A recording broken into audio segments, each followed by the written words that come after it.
சேனை ஒன்று தேவை.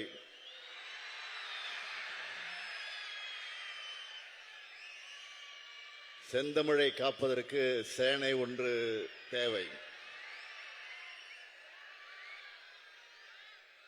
பெருஞ்சேனை ஒன்று தேவைன்னு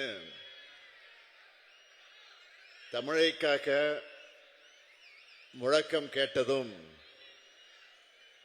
ஓடி வந்த இந்தி பெண்ணே கேள், நீ தேடி வந்த கோழையுள்ள நாடிதல்லவே என்று தமிழ்நாட்டிலே வீதிகளில் இறங்கி போராடி தன்னுடைய உயிரையும் தந்து தாய் தமிழை காத்து நாம் எல்லோரும் இன்னும் தமிழராய் தன்மான உணர்வோடு தலை நிமிர்ந்து நடைபோட காரணமான மொழிப்போர் தியாகிகளுக்கு வீர வணக்கம். வீழ்வது நாமாக இருப்பினும் வாழ்வது தமிழாக இருக்கட்டும். உடல் மண்ணுக்கு உயிர் தமிழுக்கு என்று வாழ்ந்து மறைந்த மொழிப்போர் மறவர்களுக்கு வீர வணக்கம்.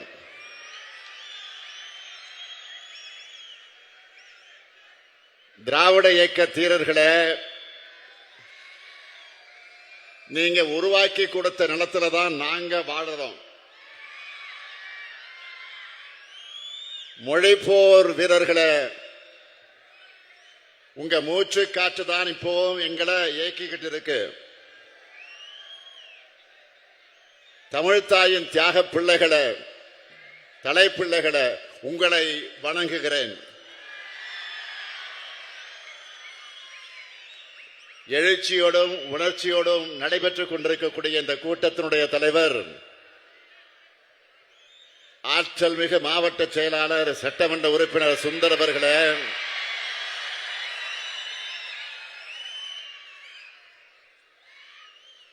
மேடையில் அமர்ந்திருக்கக்கூடிய காஞ்சிபுரம் வடக்கு மாவட்ட கழகத்துடைய செயலாளர் மாண்புமிகு அமைச்சர் அருமை நண்பர் அன்பரசன் அவர்களே, நாடாளுமன்ற உறுப்பினர் செல்வம் அவர்களே, சட்டமன்ற உறுப்பினர் எழிலரசன் அவர்களே,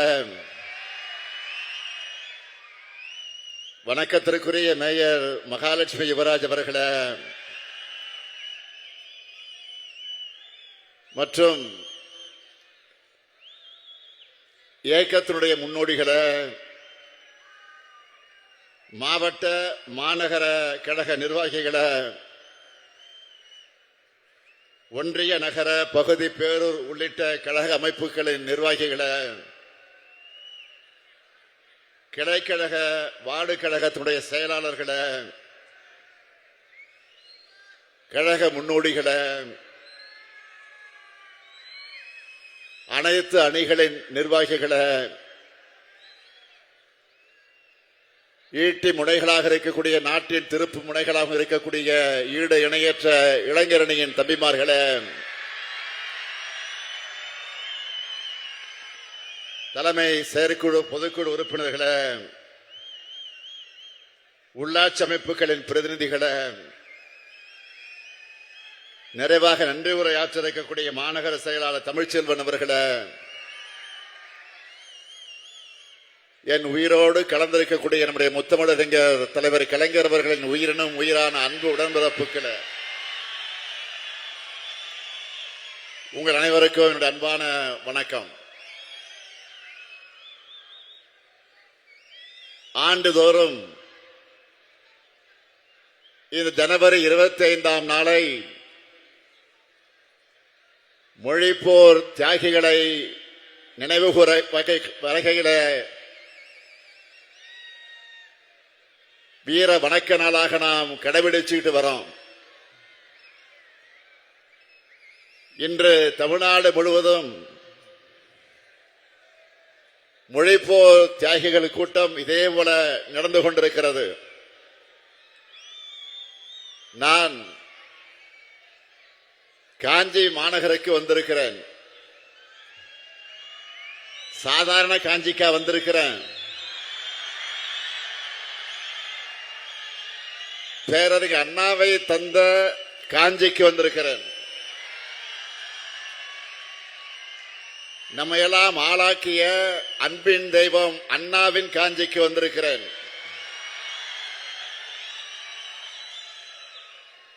அஞ்சு அஞ்சு வாழ்ந்த தமிழ் சமூகத்தை பார்த்து தாழ்ந்த தமிழகமனே என்று கேட்டு இனவுணர்வை ஏற்படுத்தின அண்ணன் பிறந்த மண்ணுக்கு, இந்த காஞ்சி மண்ணுக்கு வந்திருக்கிறேன்.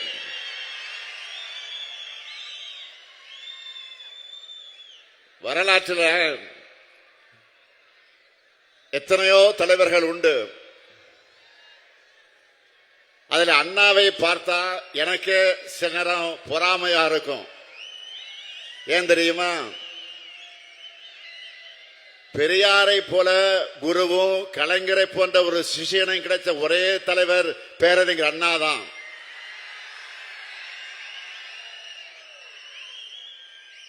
எல்லா தாயும் தன்னுடைய பிள்ளைக்கு பேர் வைப்பாங்க. ஆனா நம் தாய் நாட்டுக்கு தமிழ்நாடுன்னு பேர் வச்ச தலைமகன் பேரறிஞர் அண்ணா தான். அப்படிப்பட்ட அண்ணாவின் ஊர்ல அவர் உருவாக்கிய திராவிட முன்னேற்ற கழகத்தின் தலைவரா இந்த முத்துவேல் கருணாநிதி ஸ்டாலின் பேசுறது எனக்கு கிடைச்ச பெருமை.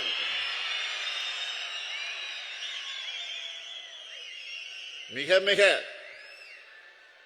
உணர்ச்சி மயமான மனநிலையில இங்க உங்க முன்னால நான் நின்றுகிட்டு இருக்கேன். என்னோட அரசியல் பயணத்துக்கு எத்தனையோ உந்து சக்திகள் இருக்கலாம். ஆனா எல்லாவற்றுக்கும் சிகரம் வச்சது போல இருந்த உந்து சக்தி எதுன்னு கேட்டா அது இந்த காஞ்சி நகரம் தான். என்னுடைய 13 வயசுல கோபாலபுரம் இளைஞர் திமுக அமைப்பை ஏற்படுத்தி பல நிகழ்ச்சிகளை நான் நடத்தி கொண்டிருந்தது எல்லாருக்கும் தெரிஞ்சதுதான். அந்த வகையில் 1971ஆம் ஆண்டு பேரறிஞர் அண்ணா துயில் கொண்டிருக்கக்கூடிய நினைவிடத்தில் மலர் வளையம் வச்சு வணங்கி அங்கிருந்து அண்ணா ஜோதியை கையில ஏந்தி தொடர் ஓட்டமா புறப்பட்டு காஞ்சிபுரத்தில் நடந்துகிட்டு இருந்த திமுக மாநாட்டு மேடையில தலைவர் கலைஞருடைய கரத்தில் கொண்டு வந்து நான் அண்ணா ஜோதியை ஒப்படைச்சேன். அப்போ நம்முடைய தலைவர் கலைஞருக்கு பக்கத்தில் அன்றைய பொதுச் செயலாளர் நாவலர் கழக பொருளாளர் எம்ஜிஆர் அவங்க 2 பேரும் பக்கத்தில் இருக்கிறாங்க. கையில அண்ணா சுடரேந்தி என்று தொடங்கின ஓட்டம் தான் இப்ப வர ஓயல. அதே காஞ்சிக்குத்தான் இன்னைக்கு மொழிப்போர் தியாகிகளுக்கு வீர வணக்கம் செலுத்த வந்திருக்கிறேன். மொழிப்போர் தியாகிகள் நினைச்சால அவங்க பேரை சொன்னால உணர்ச்சி பொங்குது, உடல் நடுங்குது. 1938ஆம் ஆண்டிலே தமிழ்நாட்டு பெண்கள் மாநாடு முடிந்து மறுநாள் மொழிப்போர் களத்தினுடைய முதல் வீராங்கனையா பெண்களை அணி திரட்டி போராடினார் வீர தமிழன்னை தருமாம்பாள். 25/1/1964 தீக்குளித்து இறந்து மொழிக்காக உயிரை கொடுத்த இளைஞன் கீழப்பழுவு சின்னச்சாமி கழகத்துடைய தொண்டன். 1965ஆம் ஆண்டு ஜனவரி 25 சென்னை கோணம்பாக்கத்திலே சிவலிங்கம் என்ற 21 வயது இளைஞரும் தீக்குளிச்சார். அவர் திராவிட முன்னேற்ற கழகத்தினுடைய நுங்கம்பாக்கம் பகுதி கழகத்துடைய பொருளாளர். அதற்கு மறுநாள் விருகம்பாக்கம் அரங்கநாதன் தீக்குளிச்சார். அவர் ஒன்றிய அரசினுடைய தொலைபேசி துறையினுடைய ஊழியர், திமுகவுடைய தொண்டர். இந்த அரங்கநாதன் பேர்ல தான் சென்னை தியாகராய நகர்ல அரங்கநாதன் சுரங்கப்பாதை அங்கே இருந்து இருக்கிறது. அதை அமைத்தவர் தலைவர் கலைஞர். 27/1/1965 சிதம்பரத்தில் நடந்த துப்பாக்கி சூட்டுல வீர தியாகியானார் அண்ணாமலை பல்கலைக்கழக பிஎஸ்சி மாணவன் சிவகங்கை ராஜேந்திரன். 18 வயசேயான அந்த மாவீரனுக்கு அண்ணாமலை பல்கலைக்கழக வாசல்ல சிலை அமைக்கப்பட்டிருக்கு. அந்த சிலையை திறந்து வைத்தவர் தலைவர் கலைஞர். கோவை பிஎஸ்சி பொறியியல் கல்லூரியுடைய மாணவனாக பீளமேடு தண்டபாணி 1965 பிப்ரவரியில நஞ்சுண்டு இறந்தார். விஷத்தை அறிந்து இறந்திருக்கிறார். அதே பிப்ரவரி மாசம் சத்தியமங்கலம் முத்து என்ற திமுக தொண்டர் தீக்குளிச்சார். ஐயம்பாளையம் ஆசிரியர் வீரப்பன் 11/2/1965 தீக்குளிச்சார்.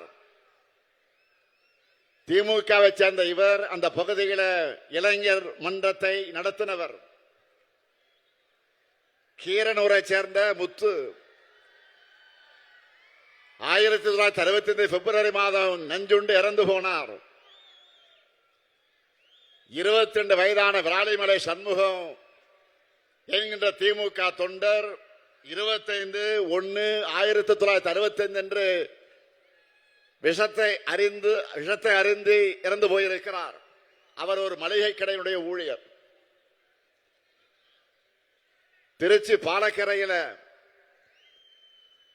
16 கோடி ரூபாய் மதிப்பீட்டிலே கட்டப்பட்டிருக்கக்கூடிய பாலத்திற்கு கீழப்பழுவூர் சின்னசாமி விராலிமலை சண்முகம் ஆகியோர் நினைவா சின்னசாமி சண்முகம் பாலம்னு பெயர் சூட்டினார் தலைவர் கலைஞர் அவர்கள். இவங்க எல்லாருக்கும் மொழிப்போர் தியாகிகள் மணிமண்டபங்களை அமைச்சிருக்கிறோம். சென்னையில் இருக்கக்கூடிய மிக முக்கிய கட்டடங்கள்ல ஒன்றுக்கு தியாகிகளான தாளமுத்து நடராஜன் ஆகிய இருவர் பெயரையும் சூட்டினார் தலைவர் கலைஞர். இன்னைக்கு காலையில கூட நான் நேரடியாக சென்று அந்த கட்டிடத்தில் புதிதாக அமைக்கப்பட்டிருக்கக்கூடிய தாளமுத்து நடராஜன் சிலைகளை திறந்து வச்சுட்டு தான் இந்த நிகழ்ச்சிக்கு வந்திருக்கிறேன்.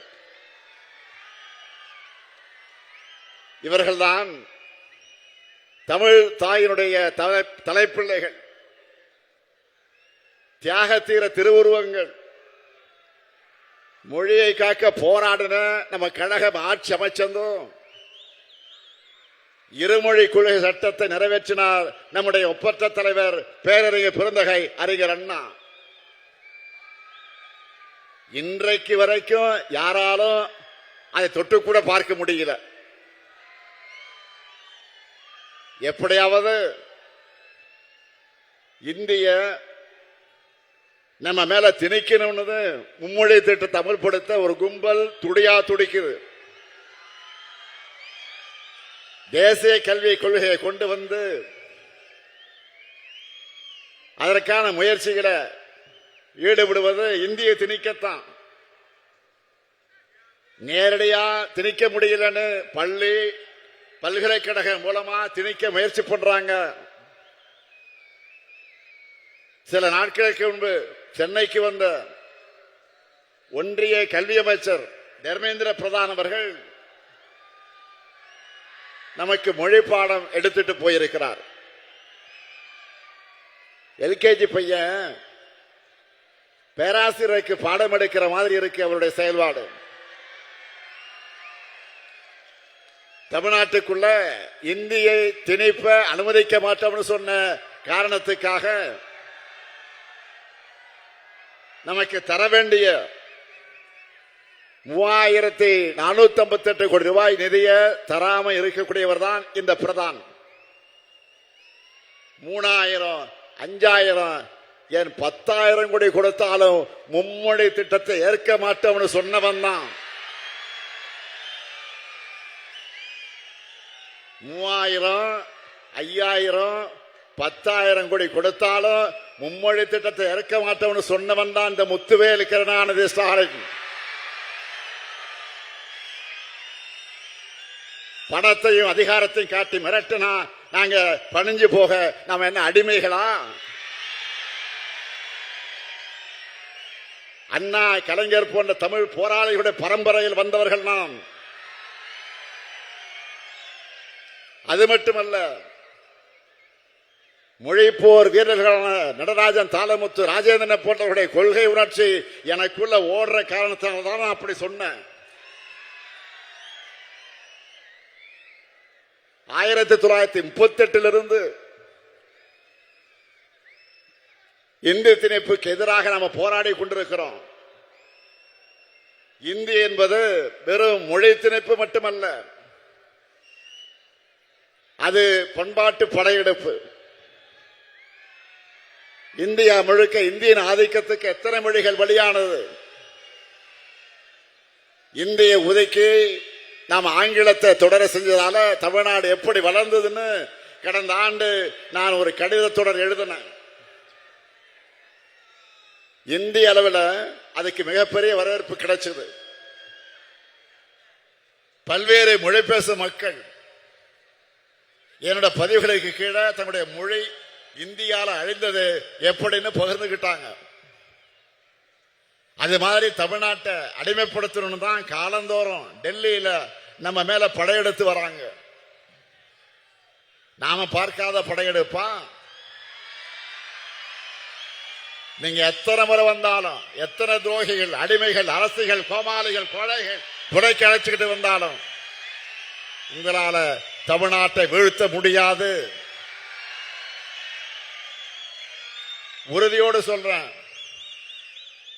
டபுள் என்ஜின் சொல்லி வடமாநில மக்களை ஏமாற்றி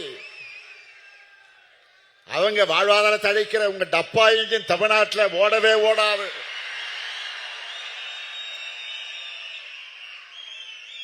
(2021) பெற்ற தோல்வியிலிருந்து எந்த பாடமும் கத்துக்காம மறுபடியும் கொத்தடிமை கூட்டமான அதிமுகவின் தோல்ல வந்து பாஜக வருது. இங்க சுந்தர் பேசுகிற போது சொன்னார,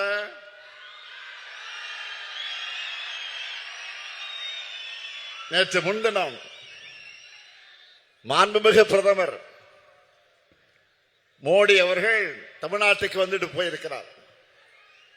இனி அடிக்கடி இந்த பக்கம் பிரதமர் மோடி அவர்களை எதிர்பார்க்கலாம். தேர்தல் சீசன் வந்துட்டா போதும். தமிழ்நாட்டுக்கு வந்து பல வெரைட்டியில அவர் வடைகளை சொல்றது வழக்கம்தான். இந்த முறை வந்தார், வழக்கமான பழைய வடைகளைத்தான் சுட்டுட்டு போயிருக்கார். அந்த மாவும் புளிச்சு போச்சு. அதை கேட்டு கேட்டு தமிழ்நாட்டு மக்கள் காதும் புளிச்சு போச்சு. பிரதமர் வராருன்னு சொன்னதும் சில கேள்விகளை நான் கேட்டிருந்தேன், எழுப்பியிருந்தேன். அவர் வருவதற்கு முதல் நாளே அந்த கேள்வி நான் எழுப்பியிருந்தேன். நீங்க எல்லாரும் அந்த ஊடகங்கள் அதெல்லாம் பார்த்திருப்பீங்க, படிச்சிருப்பீங்க நினைக்கிறேன். தமிழ்நாட்டுக்கு தர வேண்டிய 3548 கோடி ரூபாய் கல்வி நிதி எப்ப வரும்? தொகுதி மறுவரையில தமிழ்நாட்டின் தொகுதி அளவு குறைக்கப்படாத என்ற உறுதிமொழி உங்க வாயிலிருந்து எப்ப வரும்? பாஜகவின் முகவர் போல செயல்படுகிற ஆளுநருடைய அராஜகம் எப்ப முடிவுக்கு வரும்? ஒன்றிய பாஜக அரசிடமிருந்து தமிழுக்குரிய ஒதுக்கீடு, நிதி ஒதுக்கீடு எப்போ வரும்? 100 நாள் வேலை திட்டத்துக்கு பதிலாக மாநிலங்கள் மேல நிதி சுமை ஏற்றி ஊரக மக்கள் வாழ்வாதாரத்தை ஒழிச்சு கட்டக்கூடிய புதிய திட்டம் எப்போ கைவிடப்படும்? 10 ஆண்டுகளா இன்ச்சு இன்ச்சா ஒன்றிய பாஜக அரசு இழைக்கிற மதுரை எய்ம்ஸ் 8வது உலக அதிசயம் எப்பதான் எங்க கண் முன்னால வரும்? இயற்கை பேரிடருக்கான நிவாரண தொகை தமிழ்நாட்டுக்கு எப்போ வரும்? ஓசூர் விமான நிலையத்துக்கு அனுமதி எப்போ கிடைக்கும்? கோவை மதுரையில மெட்ரோ ரயில் ஓடுமா? அப்படின்னு இப்படி அடுக்கடுக்கா கேள்விகளை கேட்டேன். இது எதுக்குமே பிரதமர் மோடி அவர்கள் பதில் சொல்லல. இருந்தா தானே சொல்றதுக்கு. ஆனா தேர்தல் குறித்த தன்னுடைய கற்பனைகளை பேசிட்டு போயிருக்கிறார். மாண்புமிகு பிரதமர் அவர்களே, கடந்த நாடாளுமன்ற தேர்தல் நினைவு இருக்கா? உங்களுக்கு ஒரு தொகுதி கூட கிடைக்கவில்லை. தமிழ்நாட்டுக்கு நீங்க எத்தனை முறை வந்து பிரச்சாரம் பண்ணீங்க? அதுக்கு பரிசா முழுமையான தோல்வியை தமிழ்நாட்டு மக்கள் உங்களுக்கு பரிசா கொடுத்தது மறந்து போச்சா? உங்க பக்கத்தில் ஒருத்தர் உட்கார்ந்து இருந்தாரு, அவர் என்ன வெறும் பழனிசாமின்னு நினைச்சிட்டீங்களா? சாதா பழனிசாமி அல்ல, தி கிரேட் 10 தோல்வி பழனிசாமி. 2019 இருந்து எல்லா தேர்தலையும் தோல்வியை தவிர எதுவும் காணாத மாவீரர். இப்படி ஒரு ஃபெயிலியர் கும்பல சேர்ந்து கொள்கையால இணைந்திருக்கக்கூடிய திமுக கூட்டணி வீழ்த்த போறாங்களாம். தமிழ்நாட்டை என்டிஏவை வளர்க்க போறாங்களாம். என்டிஏ அரசு வரப்போகுதான், வளர்க்க பாடுபட போகுதான். இது எப்படி பிரதமரால் சிரிக்காம சொல்ல முடியுது? நல்லா கவனிங்க. அதிமுக அரசு இல்ல, அவங்களே என்டிஏ அரசுன்னு தான் சொல்றாங்க. இப்போ நீங்க வந்து வந்து வளர்க்கிற நிலையிலாம் நாங்க இருக்கிறோம். தமிழ்நாடு ஏற்கனவே வளர்ந்துதான் இருக்கு, நாளும் வளர்ந்துகிட்டே இருக்கு. இது நீங்க கெடுக்காம இருந்தாலே போதும். தமிழ்நாடு பொருளாதாரத்தில், தொழில் முதலீட்டுல, கல்வியில, வேலை வாய்ப்புல, மருத்துவத்துல, சமூக வளர்ச்சி குறியீடுகள்ல வளர்ந்திருக்கு. அது ஒன்றிய அரசாலேயே மறைக்கவோ மறுக்கவோ முடியாத அளவுக்கு வளர்ந்திருக்கு. உங்க புள்ளி விவரங்கள் அதைத்தானே சொல்லுது. பிரதமர் அவர்களே, தமிழ்நாட்டை அழிக்கும் உங்க எண்ணம் பலிக்காது. பக்தர்கள் மணமகளுக்குரிய ஆட்சியை நடத்துகிறோம். நம்ம காஞ்சிபுரம் கோயில்கள் நிறைந்த நகரம். இங்க குழப்பம் ஏற்படுத்த நினைச்சா அந்த எண்ணம் நிறைவேறாது. நாடும் நாட்டு மக்கள் அமைதியாக வாழுகிற இந்த நிலை சிலருக்கு பிடிக்கல. ஏன் நாட்டினுடைய பிரதமரை இந்த நோக்கம் கொண்டவராக இருப்பது அவர் வகிக்கக்கூடிய பதவிக்கு அழகல்ல. தமிழ்நாட்டில் போதை மருந்து நடமாட்டம் அதிகமாயிடுச்சுன்னு பொத்தாம் பொதுவா பிரதமர் பதவியிலிருந்து அவர் பேசிவிட்டு செல்வது சரியல்ல. நாடு முழுக்க கடந்த 5 ஆண்டுகள்ல துறைமுகங்கள் வழியா கடத்தப்பட்ட 11,311 கோடி ரூபாய் அளவிலான போதைப் பொருள் பிடிபட்டிருக்குன்னு ஒன்றிய அரசு தெரிவிச்சிருக்கு. அதுல பெரும்பாலானவை குஜராத் மற்றும் மகாராஷ்டிரா மாநில துறைமுகங்கள் தான் சிக்கி இருக்கு.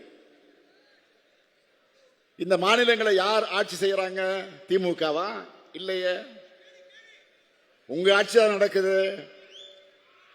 டபுள் இன்ஜின் சொல்ற டப்பா இன்ஜின் தானே ஓடுதுங்க.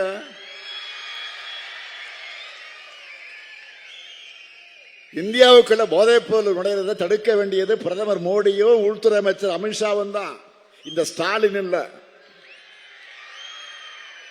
மகாராஷ்டிராவில் போய் பேச வேண்டியதை மதுராந்தகத்தில் வந்து பேசிட்டு போறது நியாயமா?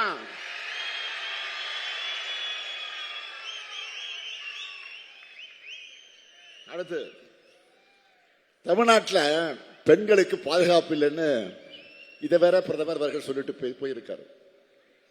புதுமை பெண், விடியல் பெண், விடியல் பயணம், உரிமை தொகை, தோழி விடுதுன்னு பெண்களுக்காக நாங்கள் செயல்படுத்துகிற திட்டங்களால பெண்களுடைய சமூக பங்களிப்பு தமிழ்நாட்டில் அதிகமாக இருக்கு. அதிகமான மாணவிகள் கல்லூரிகளுக்கு வந்து படிக்க வர்றது தமிழ்நாட்டில் தான். இந்தியாவில் அதிகமான பெண்கள்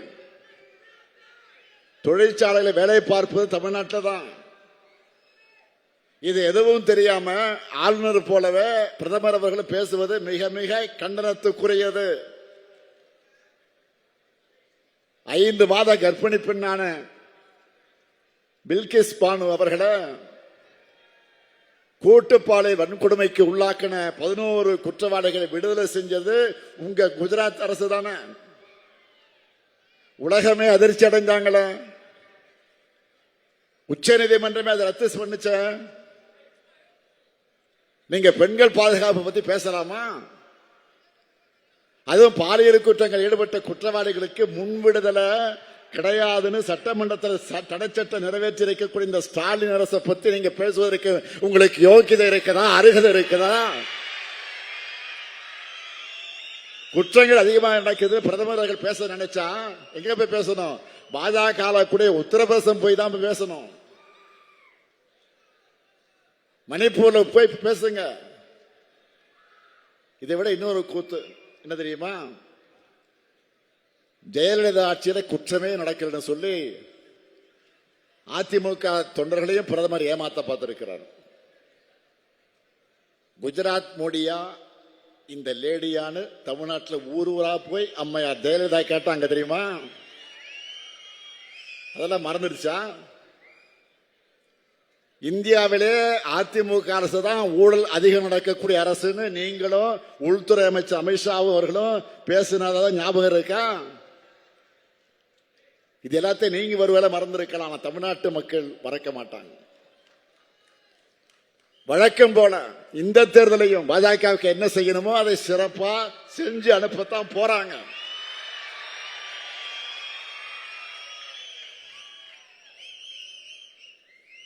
மோடி அவர்கள் இந்த மண்ணில் கால் வச்சதுமே உதயசூரியனே மறைஞ்சிருச்சான்.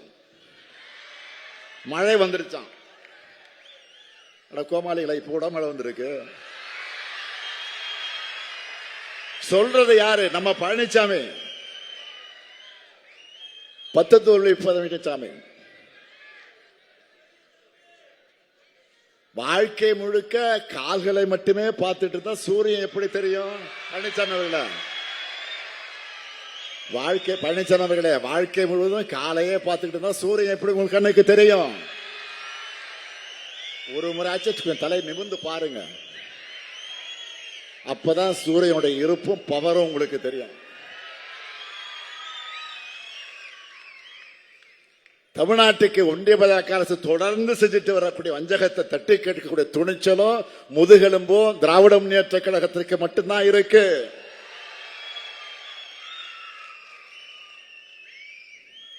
சிபிஐ, அமலாக்கத்துறை போன்ற பேரை கேட்டால ஓடி ஓடுகிற கோழைகள் தமிழ்நாட்டோட உரிமைகளை எப்படி காப்பாற்றுவாங்க?